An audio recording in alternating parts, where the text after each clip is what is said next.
아는 기자 아자 시작하겠습니다. 정치부 국회 출입하고 있는 우현기 기자 나왔습니다. 자, 우 기자, 송영길 전 대표가 기자회견을 무려 27분이나 했습니다. 그런데 보니까 이 구체적인 혐의에 대해서는 언급을 좀 자제하는 이런 모습을 보였습니다. 맞습니까? 네, 이 송영길 대표는 전직 대표로서 책임을 강조하고 여러 차례 사과했습니다. 책임지는 방식으로는 자진 탈당과 즉시 귀국을 선택했는데요. 하지만 돈봉투 의혹과 관련해 자신이 무관하다고 강조했고 혐의와 관련된 질문엔 구체적 언급을 자제했습니다. 후보가 그런 캠프의 일을 일일이 챙기기가 어려웠던 사정을 말씀드립니다. 모든 사안에 대해서 여기서 농방을 벌이면 논란이 되기 때문에. 정치적 도의적인 책임만 강조한 겁니다. 그렇군요. 시청자 질문에는 이런 얘기도 있었습니다. 정계 은퇴 얘기는 없었다.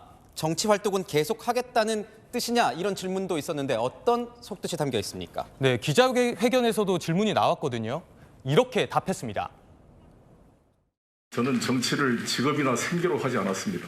학생운동 때와 마찬가지로 민족의 화해와 평화적 통일을 위한 사명을 완료하고 있다는 말씀만 드리겠습니다. 네, 현재 혐의를 부인하고 있는 만큼 정계 은퇴까지는 고려하지 않는 걸로 보여집니다. 네, 이런 송 전 대표의 기자회견을 지켜본 민주당, 이 민주당의 반응도 궁금합니다. 어떻습니까? 예, 이 민주당은 걱정과 달리 큰 고비를 넘겼다며 안도하는 분위기인데요. 결정을 존중한다, 실체가 신속하고 투명하게 규명되길 바란다고 짧은 입장을 냈습니다. 입장을 짧게 냈군요. 송 전 대표가 이제 내일 귀국을 하지 않습니까? 자, 검찰 소환에 어떻게 대비하고 있는지 이런 부분도 궁금한데 좀 취재된 게 있습니까? 네, 송 전 대표는 내일 오후 3시 인천공항을 통해 귀국하거든요. 송 전 대표와 통화한 한 민주당 의원은 채널A에 급히 귀국하는 거라 아직 변호인 선임 등 구체적인 준비는 안 된 상태라며 사태를 지켜보며 검찰 소환에 언제든지 응할 계획이라고 전했습니다. 어제 기자회견 중에 저는 또 하나 주목되는 부분이 있었습니다. 이겁니다. 민주당의 적극적인 대응을 주문한 부분. 이거는 어떤 뜻이 있는 겁니까? 네, 송 전 대표는 자진 탈당과 조기 귀국이 어려운 결단이었다는 걸 거듭 강조하면서 당을 향해 적극 대응을 요청했는데요. 들어보시죠. 저의 20년 정치 생활에서 처음 갖게 된 유럽에서 연구 강의 활동을 다 마치고 갈 생각이 강했습니다. 검찰이 소환도 하지 않는데 귀국해야 하는가 고민도 했습니다. 민주당은 저의 탈당을 계기로 모든 사태에 수동적으로 대응하지 말고 적극적이고 자신 있게 대응하여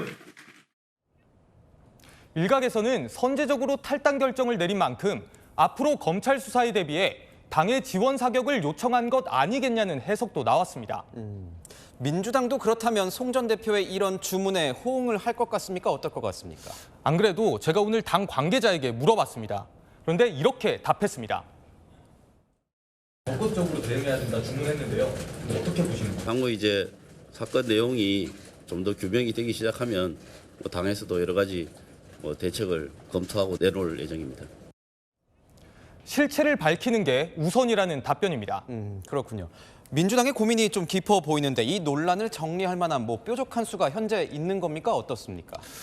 네, 앞서 강래구 전 한국수자원공사 감사의 구속영장이 기각됐는데도 민주당 반응은 미온적입니다. 권칠승 수석 대변인은 법원이 증거 등을 종합적으로 판단한 결과라고만 밝혔는데요. 수사가 한창인데 섣불리 비호했다가 역풍이 불 수 있으니 대응을 자제하는 것으로 해석됩니다. 당내에서는 전수조사 방식 등이 거론되는데요. 거기에 있는 10명, 20명을 조사하는 문제가 아니라 169명 전체에 대해서 좀 전수조사, 진술조사 이런 것들이 필요하지 않을까 생각합니다. 당 관계자는 진상조사는 사실상 한계가 있어 실효성이 떨어진다고 했습니다. 진상조사보다는 재발방지책 마련에 초점이 맞춰질 것 같은데요. 이 관계자는 돈봉투 살포의 근본 원인이 된 대의원제를 폐지하는 방안 등 정당 혁신안이 곧 발표될 것 같다고 전망했습니다. 그렇군요. 지금까지 아는 기자였습니다.